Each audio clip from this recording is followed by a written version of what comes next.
Salut tout le monde, très urgent et très grave. Mes chers amis, aujourd'hui, dimanche 23 juin 2024, des complots de déstabilisation en cours contre le Niger et contre toute l'AES. On vient d'apprendre qu'un préfet d'une localité du Niger qui s'appelle Bilma et sa délégation ont été kidnappés par les groupes terroristes FPL, Front Patriotique pour la Libération du Niger. Ils demandent la libération de Bazoum et la France est en train d'applaudir. Restons très vigilants. Le combat ne fait que commencer. Nous allons dire ça, c'est le premier. Voilà, ça c'est le premier point. Le deuxième point, ça c'est une bonne nouvelle. Le pipeline où les tuyaux qui quittent le Niger au Bénin, où le FPL avait saboté, les ingénieurs chinois viennent de réparer. Voilà ce qu'on vient de voir. Ils sont en train de réparer au moment où je vous parle. Ça c'est une bonne nouvelle. La troisième nouvelle, Vladimir Poutine, le président russe, a fait une grave révélation concernant la guerre de Libye. Donc on va parler sur ces 3 points, les 4 points. Donc allons-y rapidement avec le premier point. Voilà, aujourd'hui dimanche 23 juin 2024. Voilà ce que la France vient d'écrire à travers RFI. Alors que la junte nigérienne avait confirmé l'enlèvement vendredi 21 juin du préfet de Bilma et sa délégation. Cette même attaque a été revendiquée samedi 22 juin par le Front Patriotique pour la Libération, pour la Justice, FPS-FPG. Ce nouveau groupe politico-militaire diffère du Front Patriotique pour la Libération, qui a saboté le dimanche 16 juin un pipeline acheminant du pétrole brut vers le Bénin. Cependant, tous deux ont la même demande, la libération de l'ex-président Mohamed Bazoum. Le groupe qui a kidnappé, ça c'est le FPG, Front Patriotique pour la Justice, et FPL, Front Patriotique pour la Libération. Ils sont tous les mêmes groupes terroristes. Ils revendiquent la libération de Bazoum. Et voilà la preuve qui montre que Bazoum est un terroriste. Ça c'est une preuve. Et je n'ai pas oublié le discours du président Assimi Goïta. Le président Assimi Goïta a dit que la France avait fabriqué des faux billets. Voilà, les faux billets que la France avait envoyés ça pour saboter l'économie malienne. Nous remercions le président Assimi Goïta pour cette révélation. Le conseil qu'on donne au président Assimi Goïta, c'est de créer un climat de paix au sein du gouvernement malien. C'est avec ça, c'est dans l'union qu'on peut combattre la France. Assimi, toi seul, tu ne peux pas combattre la France, ça le peuple. Il faut faire l'affaire avec ton premier ministre. Il n'y a pas quelqu'un qui aime le Mali plus que le premier ministre Choguel Kokala Maïga. Je vous dis ça aujourd'hui. Il y a les enfants qui sont en train de l'insulter chaque jour. Toi, on ne peut pas t'insulter étant au Mali, mais on insulte ton premier ministre. Les gens qui le font sont très proches de certains militaires. Cela doit cesser. Je vais être honnête. C'est ça qui m'a radicalisé souvent. Et à travers certains de vos comportements. Donc, pour l'amour de Dieu, mon cher président, nous voulons un Mali libre. Nous avons commencé ce combat avant le Niger et le Burkina. Ces deux pays-là, il y a la paix entre tout le monde. Mais chez nous, vraiment, ça ne va pas. Il faut que le président fasse la paix avec tout le monde. Que le président crée un climat d'union autour de lui. C'est dans ça qu'on peut gagner. Avec la division, là, on n'ira nulle part. Voilà.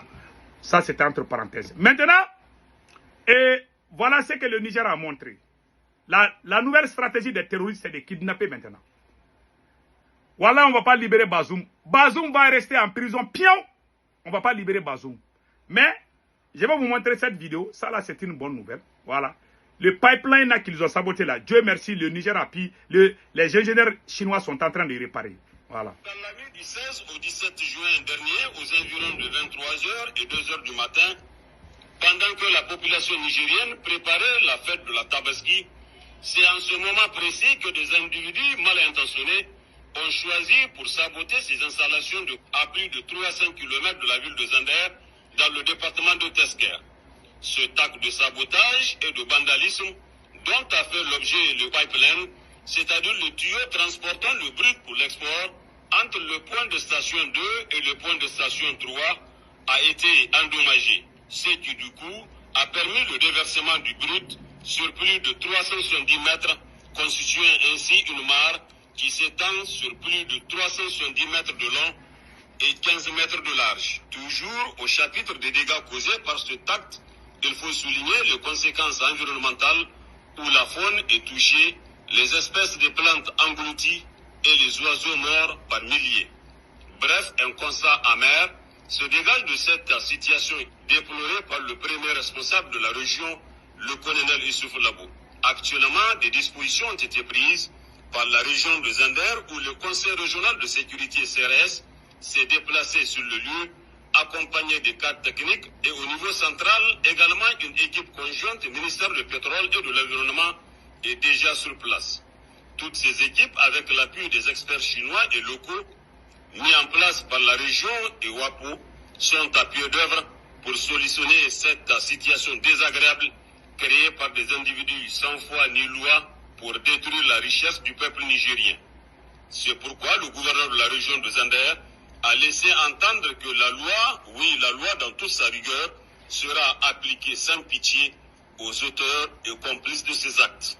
D'ores et déjà, nous avons réuni un certain nombre d'informations au niveau du CRS et avec toute la batterie judiciaire, en tout cas nous avions des indices sur les présumés acteurs ayant participé à la réalisation de cet acte. Voilà. Donc, ça quand même, nous prions le bon Dieu de protéger le peuple du Niger. Voilà. Maintenant, mes chers amis, allons-y, écoutons les plans machiavéliques. Les plans machiavéliques de la France et de l'Occident contre les pays africains. Poutine vient de dire que tout ce qui se passe au Mali, au Burkina Faso et au Niger est la faute de la France. Le président Vladimir Poutine dit que la guerre en Libye a été à la base de tous ces problèmes. Voilà quelques extraits du passage du président Vladimir Poutine. Écoutons. Puis est venu le tour de l'Irak, de la Libye et de la Syrie. L'utilisation illégitime de la force militaire contre la Libye, la dénaturation de toutes les décisions du Conseil de sécurité de l'ONU sur la question libyenne ont conduit à la destruction complète de l'État. Au fait qu'un énorme foyer de terrorisme international est apparu. Au fait que le pays s'est trouvé plongé dans une catastrophe humanitaire dans l'abîme de la guerre civile qui a duré plusieurs années et se poursuit encore. La tragédie à laquelle des centaines de milliers, des millions de personnes ont été condamnées, non seulement en Libye, mais dans toute cette région, a provoqué un exode migratoire massif de l'Afrique du Nord et du Moyen-Orient vers l'Europe. Un sort similaire a été réservé à la Syrie. Les opérations militaires de la coalition occidentale sur le territoire de ce pays, sans le consentement du gouvernement syrien et sans la sanction du Conseil de sécurité de l'ONU, ne sont rien d'autre qu'une agression, une intervention. Voilà, une agression, une intervention. Donc, voilà, Vladimir Poutine a tout expliqué ici.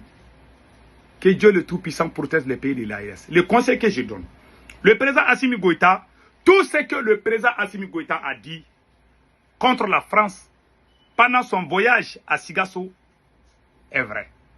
Oui, le président Assimi Goïta a tout à fait raison de dévoiler ce que la France voulait faire contre le Mali. Je suis d'accord avec le président Assimi Goïta et je pense que le peuple malien doit soutenir cette idée. Je suis d'accord avec ça.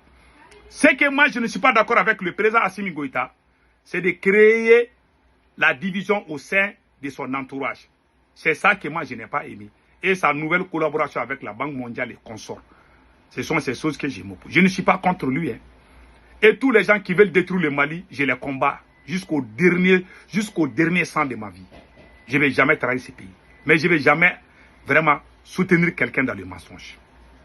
Donc restons unis. Nous conseillons le président Assimi Goïta. On vous a entendu, monsieur le président. Maintenant, vous seul, vous ne pouvez pas combattre la France.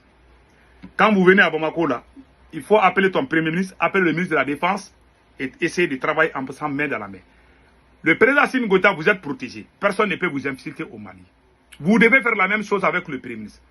Les imbéciles, les enfants mal éduqués passent tout leur temps à insulter le premier ministre de ton gouvernement. Ça, ce n'est même pas bon pour ton image. Cela montre que tu t'en fiches de ton premier ministre.